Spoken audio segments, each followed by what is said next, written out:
Hi friends, thanks for joining me today. Today I am going to be using the offcuts of my masterboards to create ATCs. I've got some scraps on my desk that I'm also going to use on these ATCs. You might remember previously I did a video on using masterboards to create greeting cards, and that's where I got the masterboard scraps from. I'm using an actual playing card as an example of the size that I need to create the ATCs because playing cards are the same size as ATCs. If you're new to my channel or new to the crafty world, you might not know what ATC stands for. And what it stands for is an artist trading card. Now, when artist trading cards first started, an artist would do some sort of art, a painting, a drawing, something like that, on this playing card size card. They would name it just that like they would a full-size painting. They would number it in case there was more than one, and they would send it to their friends. So it was kind of like a business card for artists. Well, of course, it has evolved and changed. People still do the authentic artist trading cards, but it's also morphed for some of us into something I think a little more simple actually. We basically can take anything, create an ATC, and then put on the back of it what we want. Many people don't name their art and number it, but some creators still do that. So if you're creating an artist trading card, you can fill it out just like you would when they originally started by naming your art and numbering it. Or you can be a little more free about it and just put your personal information on the back, your likes, your dislikes, your birthday, birth month, what else do we put on there? Channel name, socials, all that kind of stuff. Not that you came here for a lesson on artist trading cards, but I thought, it's kind of interesting to know the history of things. And you can always Google it and get all of the information. I'm sure what I gave you was pretty minimal. I would just, if I was going to Google it, I would Google the history of artist trading cards. And you'll be able to see who originally started it and really what it was meant for.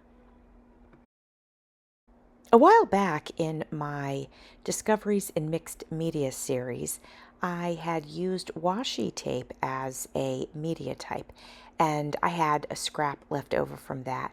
And that's the pieces with the green and the pink. That is actual washi tape. So I put that on top of the newspaper masterboard, and then I put the sticker of the lady on it, and I think that looks pretty cute. I'm going to do something similar to this next one.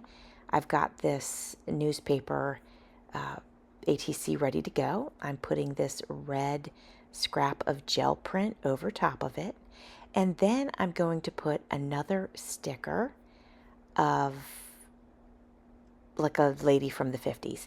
And I want to give a shout out to my friend Bex of Black Whisper Crafts. She gave me these stickers. She actually gave them to me in I think it was a swap and glue. I could be wrong about that. But at any rate, I know that I'm right about the fact that she gave them to me. And so fun to be able to use them on these ATCs.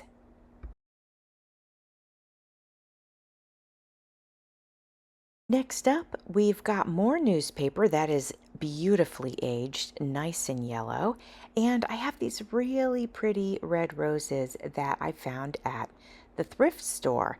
I usually add glue to these sorts of stickers, but let me just tell you, the stick on this was incredible, so I did not need to add anything.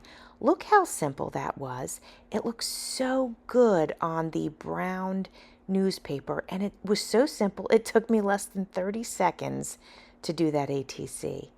Now we're going to do this next one also on the newspaper. This one's not quite as brown as the other one, but it still looks good. And I've got these stickers. They are 3 perfume bottles. Above the perfume bottles, I'm going to go ahead and put another one of those fabulous red roses. I'm so glad I picked those up when I saw them.